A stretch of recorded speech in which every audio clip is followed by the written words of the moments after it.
ओम नमः शिवाय, ओम नमः शिवाय, ओम नमः शिवाय, ओम नमः शिवाय, ओम नमः शिवाय, ओम नमः शिवाय, ओम नमः शिवाय, ओम नमः शिवाय। देवी पार्वती की सखियों का कैलाश पे स्वागत है। महादेव, हम तो आपकी और पार्वती की सेविका के समान हैं। हमारा स्वागत करके हमें लज्जित ना करें शिव शंकर।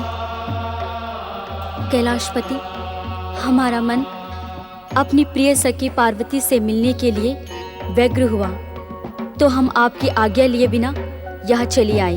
देवी विजया, कैलाश में आने वाले को हमारी आज्ञा लेने की आवश्यकता नहीं है। जिसके भीतर यहाँ आने की भावना होती है, उसे हमारी आज्ञा स्वयं ही प्राप्त हो जाती है। इसी कारण हमारे कैलाश लोक में ना तो कोई द्वार है और न ही कोई द्वारपाल। हमारी प्रिय सखी पार्वती कैसी है महादेव? देवी जया, आपके इस प्रश्न का उत्तर हम नहीं दे सकते। इसका कारण मात्र इतना है, देवी पार्वती को इन दिनों एकांत अधिक प्रिय है। वे विगत कई दिनों से हमारे समीप भी नहीं आई हैं। ये आप क्या कह रहे हैं महादेव? हमारी प्रिय सखी पार्वती से आपके सम्मान में? नहीं देवी जया, कैलाश में ऐसा कुछ अन्यथा घटित नहीं हुआ। सत्य तो यह है कि ज्ञात होकर भी हम देवी पार्वती की एकांत कामना में बाधा पहुंचाने के इच्छुक नहीं हैं। एकांत कामना? हम कुछ समझे नहीं महादेव। आप दोनों देवी पार्वती की अभिन्न सखियां हैं। देवी पार्वती के समीप पहुंचकर आपको स्वयं ही उनकी एकांत कामना का ज्ञान हो जाएगा। आप दोनों देवी पार्वती की मानसिक स्थिति को लेकर चकित ना हो। आप बिना आज्ञा के ही उनके समीप जा सकती हैं। नंदीश्वर, आज्ञा भोलेनाथ। देवी पार्वती की प्रिय सखियों को उनके कक्ष का मार्ग दिखाओ। जैसी आपकी आज्ञा भोलेनाथ। आइए पधारें।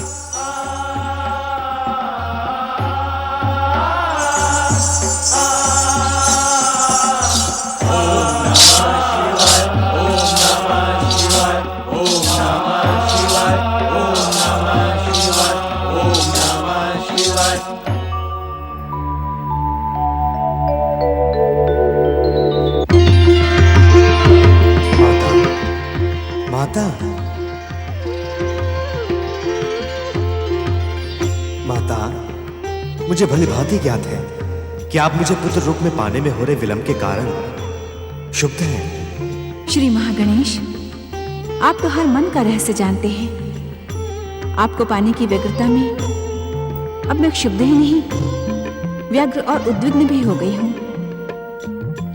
आप कब तक नियति का सम्मान करते हुए मुझे दिए गए वचन की उपेक्षा करेंगे श्री महागणेश? उपेक्षा का तो प्रश्न ही नहीं उठता माता।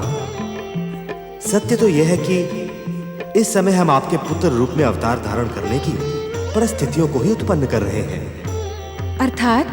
माता, इस अर्थात का अर्थ शीघ्र ही आपके सम्मुख प्रकट होने वाला है। विश्वास करें माता, मेरे अवतार धारण करने योग्य परिस्थितियों ने जन्म ले लिया है। अब विलंब नहीं होगा माता।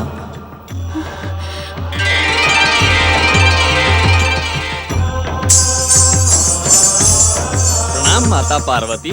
सखी पार्वती? जया विजया,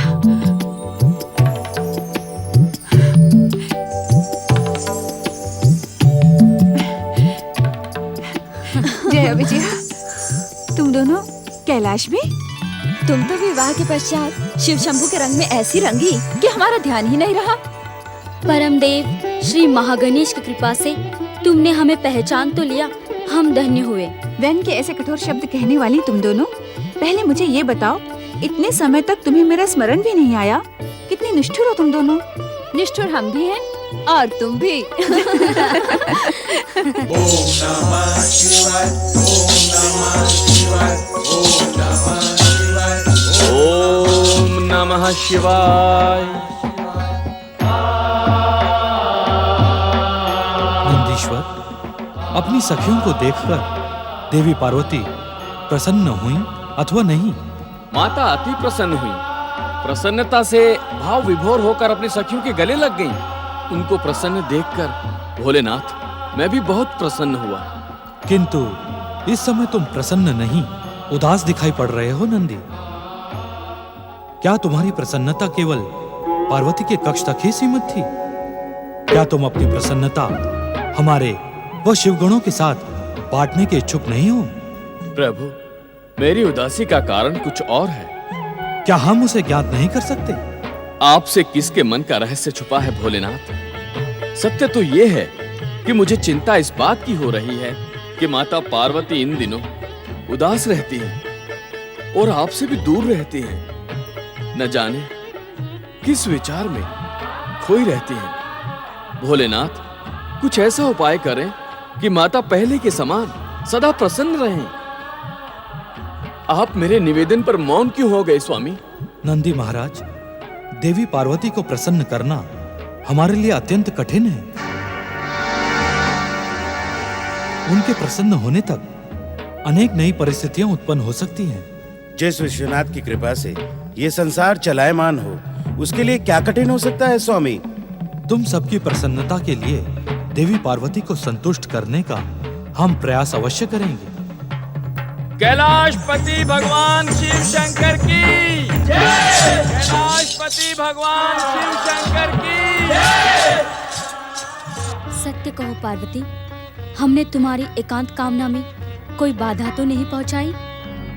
हमने तो सुना था कि विवाह के पश्चात सखियों में वैसी मित्रता नहीं रहती, किंतु तुम इतना बदल जाओगी, इसका तनिक भी हमें विश्वास नहीं था। पार्वती, हमसे तो तुम कोई बात नहीं छुपाती थी। सत्य कहो, तुम्हारा शिवशंकर से ना मिलने का क्या कारण है? हम तो तुमसे मिलने के लिए व्यग्र थी और यही व्यग्रता हमें शिव आज्ञा बिना कैलाश ले आई। किंतु यहाँ की स्थिति देखकर हम कुछ समझ नहीं पा रही। तुमने स्वयं को एकांत में बंदी क्यों बना लिया है पार्वती? तुम्हारी एकांत कामना क्या है सखी पार्वती? बताओ ना सखी, तुम्हारी एकांत कामना क्या है? हो सकता है जिस प्रेरणा से हम यहाँ आई हैं, वो तुम्हारी एकांत कामना से ही जुड़ी हो। सखी, परम देव श्री महागणेश मेरे साथ आंख मिचौली का खेल खेल रहे हैं। उन्होंने मुझे वचन दिया था कि वो मेरे पुत्र के रूप में अवतार धारण करके मेरी जन्म जन्मांतर की मनोकामना पूर्ण करेंगे, परंतु अब तक उन्होंने अपना ये वचन पूर्ण नहीं किया। यही कारण है जया विजया कि अब मुझे कुछ अच्छा नहीं लगता। अपनी मनोकामना की पूर्ति के लिए मैं निरंतर उनका ध्यान करती रहती हूँ। मेरी जन्म जन्मांतर की अपूर्ण मनोकामना पर तुम दोनों मुस्कुरा रही हो। इस असमय हास्य का कारण? ये हास्य असमय नहीं है सखी, और हम तुम्हारी अपूर्ण मनोकामना पर नहीं हंस रही हैं। चकित न हो सके, हम तो तुम्हारे निर्णय पर हंस रही हैं। निर्णय पर? तनिक ये तो बताओ कि पतिदेव से दूर रहकर तुम्हारी जन्म जन्मांतरों की मनोकामना कैसे पूर्ण होगी? तुम दोनों के आने से पूर्व परम देव श्री महागणेश अदृश्य रूप में यहाँ आए थे और उन्होंने मुझसे कहा कि अब उनके अवतार धारण करने में अधिक विलंब नहीं होगा। किंतु स्वामी की सेवा में जाने के लिए तो नहीं कहा उन्होंने मुझसे। अरे अरे, क्रोधित ना हो सखी, तुम्हारी इसी दृष्टि से तो हम सदा भयभीत रहती थी। क्रोधित ना हूँ तो और क्या करूँ? एक तो मेरी मनोकामना पूर्ण नहीं हो रही है और ऊपर से जब से तुम दोनों आई हो मुझ पर व्यंग के प्रहार किए जा रही हो। इसका कारण जानती हो क्या है? क्या है? ऐसा प्रतीत होता है कि अब तक तुमने विधिवत श्री महागणेश की पूजा नहीं की। हाँ सखी, हमने सुना है कि श्री महागणेश बिना पूजा और आराधना के प्रसन्न नहीं होते। तुम दोनों बावली तो नहीं हो गई हो? मैं अपने होने वाले पुत्र की पूजा आराधना करूंगी। इस समय परम देव श्री महागणेश तुम्हारे पुत्र नहीं हैं। वे अपनी इच्छा से इस सृष्टि को उत्पन्न करने वाले परम पुरुष पुरुषोत्तम हैं। सखी पार्वती, तुम्हारे पुत्र रूप में जन्म लेकर भी परम देव श्री महागणेश उसी प्रकार पूजनीय रहेंगे। यही तो उनकी लीला है। इस लीला के रहस्य को समझो सखी। संभवतः तुम दोनों सत्य कह रही हो। तो सर्वप्रथम अपने मन में श्री महागणेश की पूजा और आराधना का संकल्प करो। चलो सखी, हम तुम्हें परमदेव श्री महागणेश का विधिवत पूजन करने के लिए स्नान करवा दे। क्या तुम दोनों मुझे यहाँ स्नान करवाने आई हो? हम तो अपनी सखी से मिलने और उसके साथ रहने आई हैं। बाद में तुम्हें अपने साथ हिमाचल ले जाएंगे।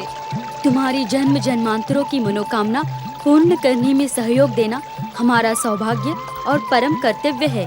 हमारी बातों की श्रृंखला तो समाप्त होने वाली नहीं है। चलो सखी, स्नान घर चल के स्नान करो। उसके पश्चात हम भी तुम्हारे साथ श्री महागणेश की पूजा आराधना करेंगे। माता, मेरे द्वारा उत्पन्न परिस्थितियां अब आपके सम्मुख आ गई हैं। सत्य माता, अब अधिक विलंब नहीं होगा। उस ओर स्नान गृह है, तुम लोग चलो, मैं अभी आती हूँ। जैसी ठीक है। तुम्हारी इच्छा।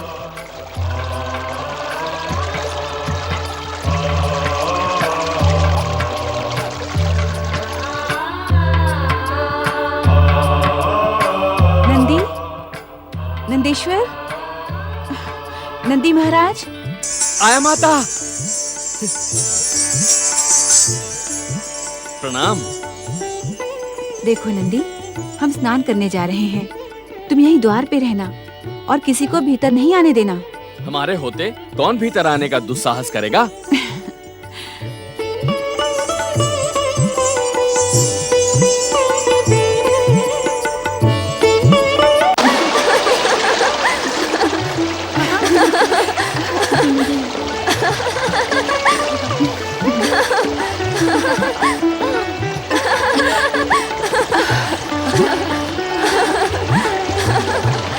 तुम लोगों ने कैलाश आकर मुझ पर बड़ा उपकार किया है। मैं अत्यंत प्रसन्न हूँ। मेरी सारी चिंताएं दूर हो गई। सखी पार्वती, महारानी मैना और महाराज हिमालय तुमसे मिलने के लिए अत्यंत व्यग्र हैं। हम कैलाशपति शिवशंकर से आज्ञा लेकर तुम्हें हिमाचल महल ले चलेंगे। सखी पार्वती, क्या तुम माता पिता से मिलने के इच्छुक नहीं हो? तुम्हें वहाँ से यहाँ आए कितना समय व्यतीत हो गया है सखी पार्वती। तनिक महाराज और महारानी की व्यग्रता का ध्यान करो। तुम्हें यहाँ की स्थिति भली भांति ज्ञात है। श्री महागणेश की आज्ञा का भी ज्ञान है। ऐसे में मैं यहाँ से नहीं जा सकती। आने जाने की बात हम फिर करेंगे, पहले स्नान करें।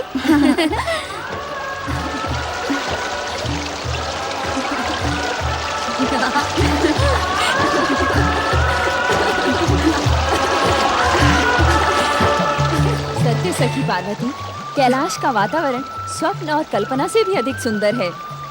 अगर तुम यहाँ आकर हिमाचल को भूल गई हो तो तुमने कुछ अनुचित नहीं किया।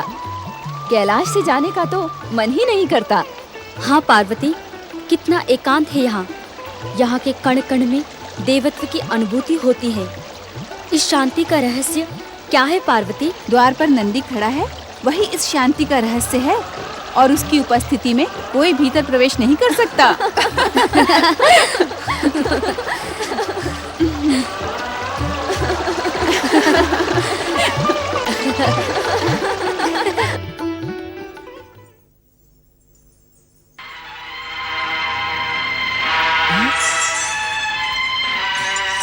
प्रणाम भोलेनाथ। नंदी, क्षमा करें भोलेनाथ, भीतर जाने की आज्ञा नहीं है। किसे आज्ञा नहीं है? किसी को भी नहीं। किसी को भी? अर्थात महादेवी की आज्ञा है कि किसी को भी भीतर प्रवेश ना करने दिया जाए। क्षमा करें भोलेनाथ, मैं तो महादेवी की आज्ञा के वश में हूँ। मूर्ख, मूढ़ बुद्धि, तू महादेवी के लिए मुझे किसी और कोई में गिनता है? मैं महादेवी का पति हूँ। ये तो सारा संसार जानता है कि आप महादेवी के पति हैं, किंतु मैं तो महादेवी की आज्ञा का पालन कर रहा हूँ। महादेवी की आज्ञा का पालन करते समय महादेव की आज्ञा का क्या होगा नंदी? महादेव की आज्ञा तो नंदी के लिए परम कर्तव्य है स्वामी। तो मैं तुझे आज्ञा देता हूँ कि मेरे मार्ग से हट जा नंदी। ऐसी आज्ञा ना दे भोलेनाथ जो महादेवी की आज्ञा के विरुद्ध हो। मूर्ख, मूढ़ बुद्धि, तू संसार में मेरा सेवक, मेरा वाहन कहलाता है। शिवांश से जन्म पाता है और आज्ञा महादेवी की मानता है। रहस्य की बातें तो मैं नहीं जानता भोलेनाथ, किंतु इतना अवश्य जानता हूँ कि आप और महादेवी अभिन्न हैं। आप दोनों में अंतर करना महापाप है। बता नंदी, शिव और पार्वती में श्रेष्ठ कौन है? दोनों ही सर्वश्रेष्ठ हैं। इस प्रकार हमें धर्म संकट में ना डालें भोलेनाथ। कृपा करके आप यहाँ से लौट जाएं। लौट जाऊं? बिना पार्वती से मिले लौट जाऊं? तेरी इच्छा के कारण? मेरी इच्छा के कारण नहीं, माता पार्वती की आज्ञा के कारण आप लौट जाएं भोलेनाथ। क्यों ना मैं तुझे ही लौटा दूं। चल हट जा मेरे रास्ते से। देवी पार्वती, तुम कहाँ हो?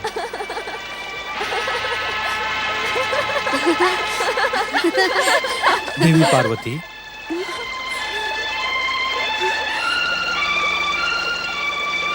स्वामी, इस समय हम स्नान कर रहे हैं। आप कृपया यहाँ से चले जाएं। ये तुम क्या कह रही हो? शिव और पार्वती तो अभिन्न हैं, फिर ये हमसे संकोच क्यों? बिना सूचना दिए इस प्रकार मेरे स्नान गृह में चले आना क्या आपको शोभा देता है? आप स्वयं सोचिए स्वामी।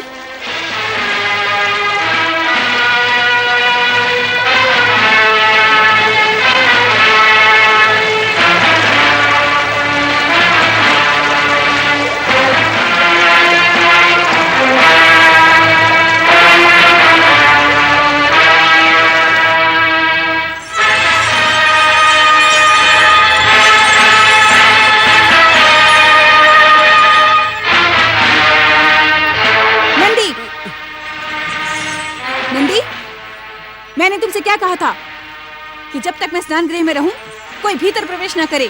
फिर स्वामी को तुमने रोका क्यों नहीं? रोका था माता, रोका था। रोका था? किसे रोका था? तुम्हारे रोकने से कौन रुका? स्वामी भीतर आ गए, तुम इसे रोकना कहते हो? मैंने भोलेनाथ से कहा था माता कि आप भीतर स्नान कर रही हैं, किंतु उन्होंने मेरी एक ना सुनी। मैंने आपकी आज्ञा का बार बार उन्हें स्मरण कराया, किंतु वे मुझे त्रिशूल से धकेलकर भीतर चले गए माता। तुम किसी योग्य नहीं हो, जाओ यहाँ से। स्वामी के व्यवहार से मैं अत्यंत लज्जित हूँ जया विजया। स्वामी असमय स्नान गृह में चले आए और तुम लोगों को वहाँ से भागना पड़ा। इसमें लज्जित होने की कौन सी बात है सखी पार्वती? कैलाशपति भगवान शिव को कैलाश में कहीं भी आने जाने का अधिकार है, परंतु क्या? परंतु तुम्हारे एकांत और स्नान आदि के समय कोई बाधा न पहुँचे, इसका उपाय तो तुम्हें करना ही होगा।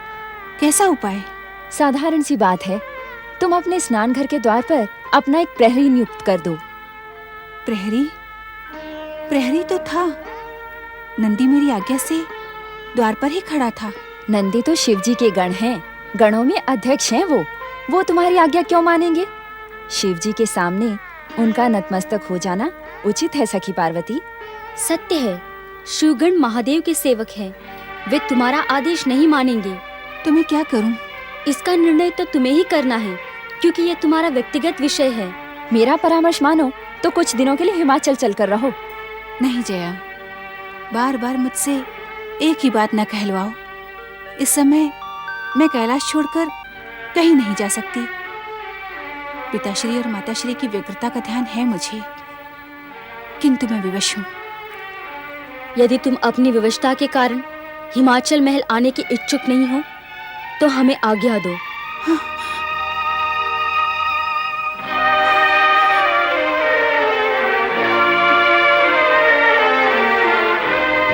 बिना सूचना दिए इस प्रकार मेरे स्नान गृह में चले आना क्या आपको शोभा देता है? आप स्वयं सोचिए स्वामी। बिना सूचना दिए इस प्रकार मेरे स्नान गृह में चले आना क्या आपको शोभा देता है? आप स्वयं सोचिए स्वामी।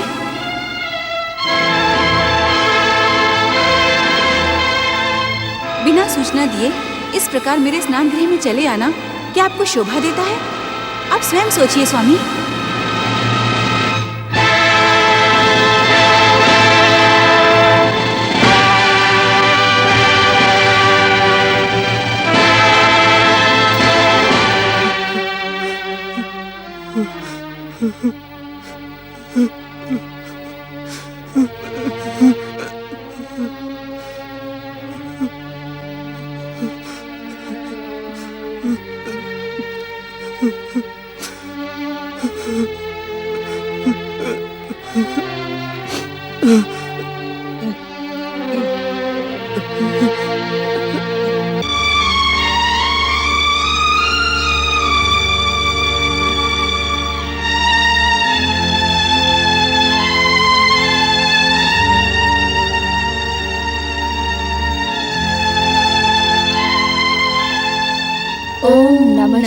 शिवाय।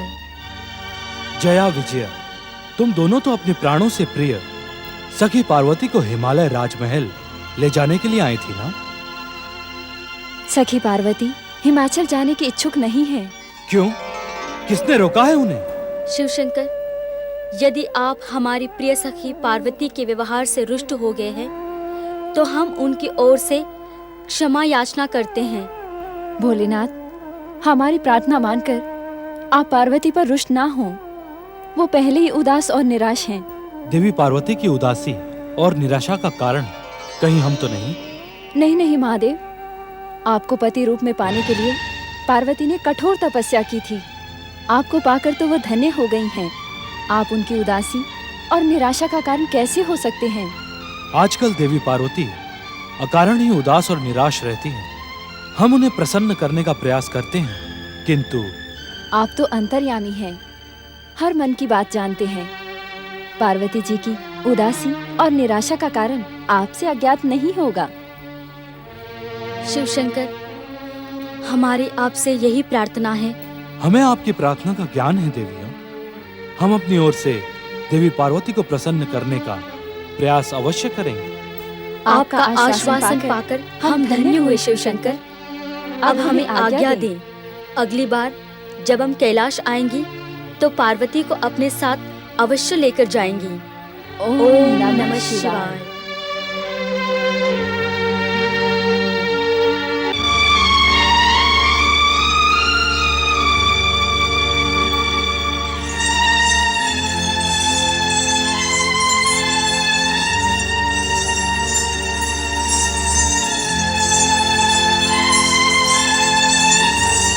नंदी भैया, कैलाश पर ये क्या हो रहा है? भृंगी भैया, यहाँ घटित घटनाओं को देखकर हम स्वयं चकित और उद्विग्न हो गए हैं। ऐसा प्रतीत होता है कि संसार में अघटित घटित होने वाला है।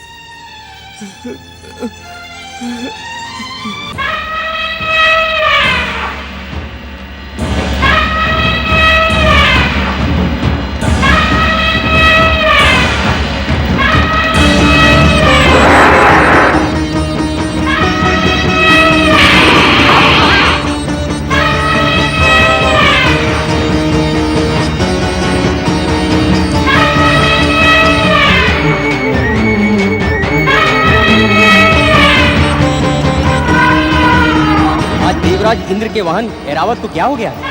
अपनी शक्ति के अभिमान में उन्मत्त हो रहा है। समुद्र मंथन से निकला हुआ ऐरावत स्वयं को देवता समझता है, किंतु आज तो ये मतवाले जंगली पशुओं के समान चिंगाड़ रहा है। इसका देवत्व नष्ट हो गया है। नारायण नारायण, ऐसा प्रतीत होता है कि किसी ने ऐरावत के साथ अनुचित व्यवहार किया है। नारायण नारायण। देवगण, आपको ऐरावत निंदा छोड़कर ऐरावत को उन्मत्त होने के कारण का पता लगाना चाहिए।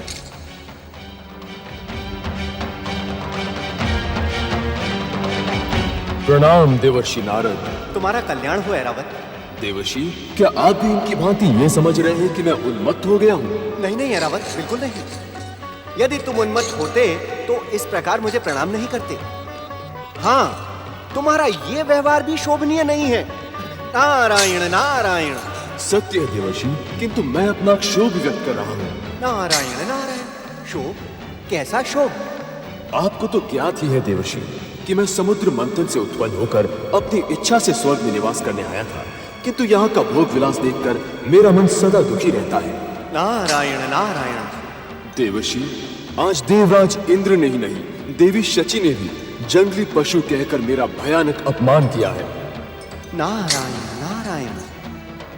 आपको भली भांति ज्ञात है देवर्षि कि मैं किसी देवता से कम चमत्कारी नहीं, अपितु मेरी दिव्य शक्तियां इन देवताओं से अधिक हैं। त्रिदेवों और परम देव श्री महागणेश की इच्छा के कारण मैं देवराज इंद्र का वाहन बना, किंतु इसका ये अर्थ तो नहीं कि मैं पशु तुल्य हूं। नारायण नारायण। गजराज ऐरावत, आप सत्य कह रहे हैं। आप अतुल्य शक्ति के स्वामी हैं। सत्य तो यह है ऐरावत राज कि स्वर्गाधिपति देवराज इंद्र की शोभा आपसे ही है। उन्हें आपका पर्याप्त सम्मान करना चाहिए। धन्यवाद देवर्षि। देवर्षि, आप इस पशु की व्यर्थ ही प्रशंसा कर रहे हैं। तनिक सोचा देव ऋषि, क्या परमदेव श्री महागणेश और त्रिदेवों की कृपा पा जाने से ये ऐरावत देवता बन जाएगा, हमसे अधिक शक्तिशाली हो जाएगा? देवर्षि, ऐरावत पशु है और पशु ही रहेगा।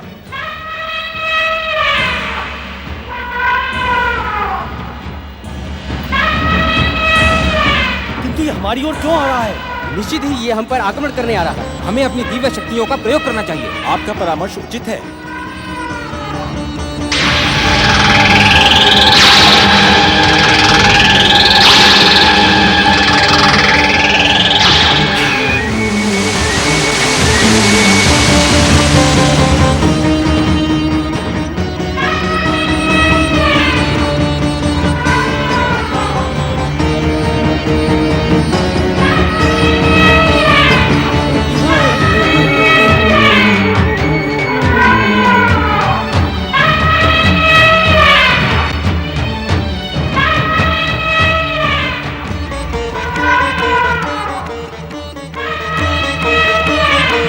नारायण नारायण। हे परमदेव श्री महागणेश, हे परमदेव श्री महागणेश, ये मेरी आंखें क्या दृश्य देख रही हैं? स्वर्ग के निवासियों में परस्पर संघर्ष। परमदेव श्री महागणेश की कृपा से आपकी इच्छा अवश्य पूर्ण होगी। देवी सची थोड़ा धैर्य रखें। रक्षा करें देवराज, रक्षा करें, रक्षा करें देवराज, रक्षा करें, रक्षा करें देवराज, रक्षा करें, रक्षा करें देवराज। इस दुष्ट पशु ऐरावत से हमारी रक्षा करें स्वर्गाधिपति। इसकी दुष्टता हमारे प्राणों का संकट बन गई है देवराज। रक्षा करें देवराज, रक्षा करें। सावधान ऐरावत, अपनी पशुता का प्रदर्शन शीघ्र बंद कर दो, अन्यथा नष्ट कर दिए जाओगे। इस दुष्ट पशु को चेतावनी ना देकर नष्ट कर दे देवराज। इसका दुस्साहस स्वर्ग की मर्यादा को लागने लगा है देवराज, इसे दंडित करें देवराज। हम पर प्रहार करके इसने अपनी मृत्यु को निमंत्रण दिया है देवराज। इसे यमराज के मुख का ग्रास बना दे स्वर्गाधिपति। इस दुष्ट पशु की दुष्टता दंड योग्य है देवराज, इसे दंडित करें, इसे दंडित करें देवराज, इसे दंडित करें। देवगणों, आप सब बार बार मुझे दुष्ट और पशु कहकर अपमानित कर रहे हैं। शीघ्र अपने अपशब्दों की क्षमा याचना करें, अन्यथा मेरा क्रोध क्षण मात्र में स्वर्ग लोक को नष्ट भ्रष्ट कर डालेगा। देखा देखा आपने देवराज, इस दुष्ट पशु का दुस्साहस अब और सहन नहीं होता देवराज। सावधान करने के पश्चात भी आप सब दुष्ट और पशु कहकर बार बार मेरा अपमान कर रहे हैं। मैं अंतिम अवसर देता हूँ, यदि आप सब ने अपने अपशब्दों की क्षमा याचना न की तो मेरी दिव्य शक्तियां स्वर्ग को नष्ट भ्रष्ट कर डालेंगी।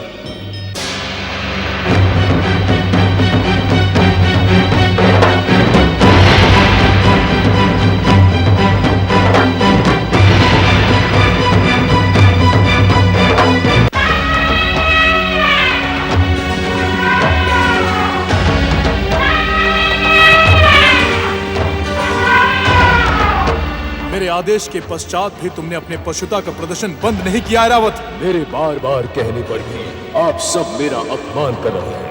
अब मेरा क्रोध प्रतीक्षा नहीं कर सकता। मैं अपनी दिव्य शक्तियों से स्वर्ग लोक को नष्ट भ्रष्ट कर डालता हूँ।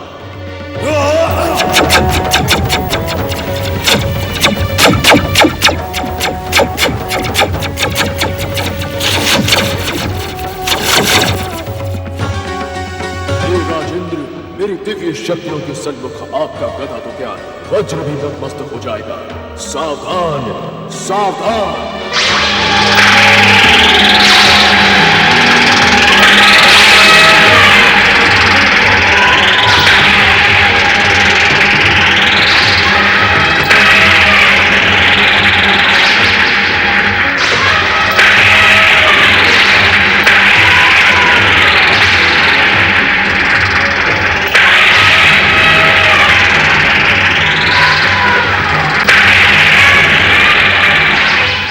शक्तियों के कारण तुम अहंकारी और दुष्ट हो गए हो ऐरावत। जाओ, मैं तुम्हें श्राप देता हूं, तुम्हारी दिव्य शक्तियां नष्ट हो जाएं, स्वर्ग से तुम पतित हो जाओ।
प्रभु, अपनी योग निद्रा को तनिक विराम दें।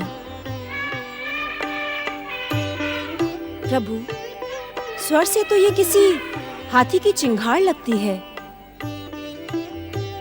नारायण नारायण।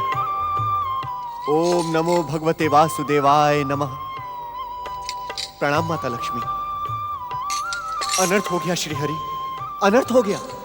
देवराज इंद्र ने समुद्र मंथन से निकले गजराज ऐरावत को श्राप देकर उसे पृथ्वीलोक में पतित कर दिया। प्रभु, देव और दानवों के संयुक्त प्रयास से मेरे साथी गजराज ऐरावत समुद्र मंथन द्वारा प्रकट हुए थे। देवराज इंद्र का यह दुस्साहस भयानक अपराध है। नारायण नारायण। श्रीहरि, देवराज इंद्र एवं देवताओं के अपशब्दों से अपमानित गजराज ऐरावत ने बार बार देवताओं को सावधान किया, किंतु देवराज इंद्र के क्रोध एवं श्राप के कारण अंत में गजराज ऐरावत को पृथ्वीलोक में पतित होना ही पड़ा। नारायण नारायण। प्रभु, देवराज इंद्र के इस दुस्साहस को आप प्रताड़ित करें। देवी लक्ष्मी, आप देवराज इंद्र को प्रताड़ित करने के लिए इसी कारण कह रही हैं ना, क्योंकि गजराज ऐरावत आपके साथ समुद्र मंथन से निकले थे। निसंदेह दिव्य गजराज ऐरावत को पाकर देवराज इंद्र के यश में वृद्धि हुई थी। गजराज का अपमान और उनको शापित कर देवराज इंद्र ने अनुचित कार्य ही किया है। नारायण नारायण। श्रीहरि, वैसे तो परमदेव श्री महागणेश के इस इच्छा संसार में सब कुछ उन्हीं की इच्छा से घटता है, किंतु गजराज ऐरावत के पृथ्वी लोक में पतित होने से पृथ्वी लोक एवं स्वर्ग लोक में क्या दुष्प्रभाव पड़ेगा? देवर्षि नारद, देवी लक्ष्मी, विध्वंस रचना का प्रारंभ है। इंद्र और ऐरावत जिस लीला के निमित्त बने हैं उसका भविष्य अत्यंत सुखद होगा। इस कारण आप दोनों इस घटना को लेकर उद्विग्न ना हो। हर क्रिया की एक प्रतिक्रिया होती है। इस घटना को देखकर हम इस समय इतना ही कह सकते हैं कि इस घटना का परिणाम दूरगामी और शुभ होगा। आज गजराज ऐरावत को इंद्र के द्वारा अपमानित और पतित होना पड़ा है, किंतु इंद्र का यह शाप ऐरावत के भविष्य में शाप नहीं, वरदान बन जाएगा। उसका सुमंगल होगा। सुमंगल। नारायण नारायण।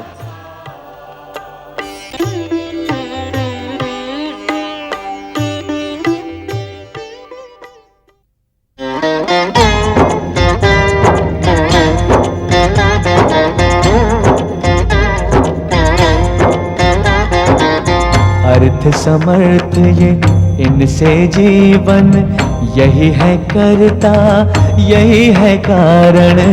अर्थ समर्थ ये इनसे जीवन, यही है करता यही है कारण। सारे जगत के भाग्य विधाता, दुख हरता ये है सुखदाता। श्री गणेश